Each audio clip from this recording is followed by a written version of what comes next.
నమస్తే బాబాయ్. నమస్తే. పవన్ కళ్యాణ్ పేరు చెప్తుంటే ఈ రోజు అందరూ పంచలు జరుపుకుని వైసీపీ వాళ్ళంతా పారిపోతారు అనమాట. అవును. మరి ఆయన చేసేది పరిపాలన అంటారా లేకపోతే ప్రతీకారం అంటారా? ఖచ్చితంగా పరిపాలనేనండి. పవన్ కళ్యాణ్ గారు అనేటువంటి ఆయన ఒక ప్రముఖ హీరో. ఆయన కొన్ని కోట్ల రూపాయల సంపాదన కూడా వదిలేసేసుకొని ప్రజలకు సేవ చేయాలి అనేటువంటి ఉద్దేశంతో రాజకీయాల్లోకి వచ్చిన వ్యక్తి. ఆయన ఇప్పుడు వెళ్ళి సినిమాలో యాక్ట్ చేసుకుని కొన్ని కోట్ల రూపాయలు సంపాదిస్తాడు. కానీ అవన్నీ వదిలేసేసుకొని ఆయన రాజకీయాల్లోకి వచ్చి ఒక డిప్యూటీ చీఫ్ మినిస్టర్ కూడా అయ్యి ఆయన ఎంతో సుపరిపాలన చేయాలి, ఆంధ్రప్రదేశ్ రాష్ట్రాన్ని ఎంతో డెవలప్ చేయాలని కూడా ప్రయత్నం చేస్తున్నారు. ఇటువంటి ప్రయత్నం చేస్తున్నప్పుడు మనం అందరం కూడా ఆయనకి ఎంకరేజ్ చేయాలి.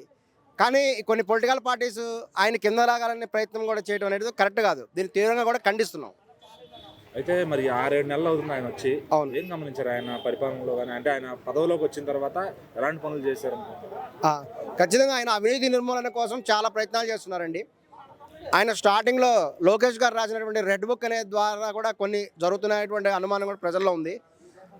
ఆ రెడ్ బుక్ అనేది కూడా ఆయన వ్యక్తిగతంగా కూడా తీసుకోలేదు. ఆయన ఆనాడు వైఎస్ జగన్ గారి ప్రభుత్వంలో జరిగినటువంటి అవినీతి, కొన్ని దుర్మార్గాలు ఏవైతే ఉన్నాయో వాటిని రెడ్ బుక్లో రాసుకోవడం జరిగింది. సో సహజంగానే వాటిని వీళ్ళు అపోజ్ చేస్తున్నారు. ఈ యొక్క అవినీతి నిర్మూలనకు కూడా ఆయన తీవ్రంగా ప్రయత్నం చేస్తున్నాడు. మొన్న బియ్యం స్మగ్లింగ్ జరుగుతుంటే దాన్ని ఆపాడు. అదే ఆయన dynamic and daring hero, dynamic politician అనేది కూడా మనకందరికి కూడా తెలుస్తున్నది. ఈ దూకుడుతో ఆయన ఒక 10 ఏళ్లలో మనం ఆయన ముఖ్యమంత్రిగా చూడొచ్చు అంటారా ఏపీ రాష్ట్రానికి? 10 ఏళ్ళు అవసరం లేదండి. నెక్స్ట్ ఈ చంద్రబాబు నాయుడు గారి తర్వాత నెక్స్ట్ ఈ 4 years కంప్లీట్ అయిపోతే నెక్స్ట్ కాబోయే సీఎం పవన్ కళ్యాణ్ గారని కూడా ప్రజలందరూ కూడా భావిస్తున్నారు.